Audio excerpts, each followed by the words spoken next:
আসসালামু আলাইকুম বন্ধুরা, কেমন আছে সবাই? আশা করি সবাই ভালো আছে। তো আজকে এই পরিবেশটা, হালকা বাতাস আর স্নিগ্ধ সবুজে ঘেরা যে পরিবেশটা যে এতটা সুন্দর, এতটা যে ভালো পরিবেশ, সে এই পরিবেশে যে আসুক না কেন, তার মন এক নিমিষেই ফ্রেশ হয়ে যাবে, ফিনিশ হয়ে যাবে। যে এত সুন্দর একটা পরিবেশ, মন খুলে শ্বাস নেওয়ার মতো একটা পরিবেশ আমাদের এই গ্রামে। তো আমাদের এই বাড়ির পাশে জমিন, তো ওই জমিনে ধান গাছ লাগানো আছে, অনেক সবুজ শস্যে ঘেরা আমাদের এই গ্রামটি। আমাদের গ্রামটিতে আহ, অনেক রকম অনেক কিছু আছে, যা কিছু দেখা যায়, কিছু দেখা যায় না।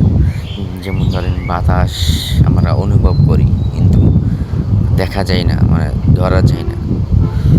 তেমনি আমরা এখানে জমিতে ফসল ফলাই, এখানে যে ফসল ফলাই, এই ফসল পাকার আগ পর্যন্ত সুন্দর একটা পরিবেশ হয়, যা বলার মতো না। তো যারা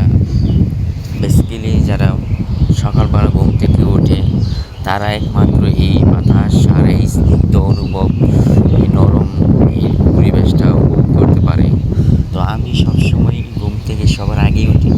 তো সবাই ঘুমিয়ে আছে, এখন বাজে 7:34। তো দেখতে পাচ্ছি সকাল সকালেই অনেক বাতাসে গানের মধ্যে কন কন শব্দ করছে, আর সুন্দর পরিবেশ, গাছ নড়ছে, এটা দেখি অনেক। আপনারা যদি চান এখানে আসতে, বা গ্রাম অঞ্চলে যাদের বাসা বাড়ি আছে, তারা একমাত্র আমার মতো এই পরিবেশটা উপভোগ করতে পারে। তো যারা শহরে থাকে, তারা তো থাকে দেওয়ালি বিল্ডিংয়ে, তাদের এরকম পরিবেশ তারা পায় না। তো যারা ঢাকার বাইরে থাকেন বা ঢাকার ভিতরে থাকেন, বা ঢাকার মধ্যে অনেক গ্রাম অঞ্চল আছে, যারা ঢাকার গ্রামের অঞ্চল থাকেন, তারা এই পরিবেশটা উপভোগ করতে পারে। তো তাদের চেয়ে বেশি উপভোগ করি আমরা, কারণ আমরা গ্রাম অঞ্চলে, আমরা এখানে 2-3টা ফসল হয়, ধান হয়, সরিষা হয়।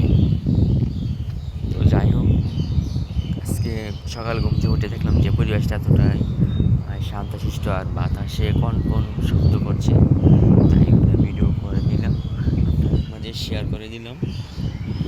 আর এই যে গাছটা দেখেছেন, এটা কি গাছ আমার ঠিক মনে নাই, সম্ভবত মেহেরগুন মনে হয়। তো এই গাছের মধ্যে নতুন পাতা গজাইছে, তাই জন্য গাছের পাতাগুলো অনেক সবুজ লাগতেছে। আবার এই ধান গাছগুলো অনেক সবুজ। তাই বলতেছি যে পরিবেশটা অনেক সুন্দর, মানে কি বলবো, এখানে আসলে মন খুলে দুইটা কথা বলা যায় পরিবেশের সাথে, প্রকৃতির সাথে। কারণ প্রকৃতি মন ছুঁয়ে মানুষের মন ভালো, মন খারাপ থাকলে এমনিতেই মন পরিষ্কার হয়ে যায়। তো আমাদের এখানে বাড়ির পাশে আবার এক পুকুর আছে। তো পুকুরের এরিয়াটা অনেক বড়। তো যখন ভালো না লাগে, তখন এই পুকুর পাড় দিয়ে হাঁটাহাঁটি করি, বা পুকুরের পাড়ে এসে বসে থাকি। তো যাই হোক, সবাই আমার এই ভিডিওটি দেখবেন, আর আমার চ্যানেলটিকে সাবস্ক্রাইব করে দিবেন। আমাদের বাড়ির পাশে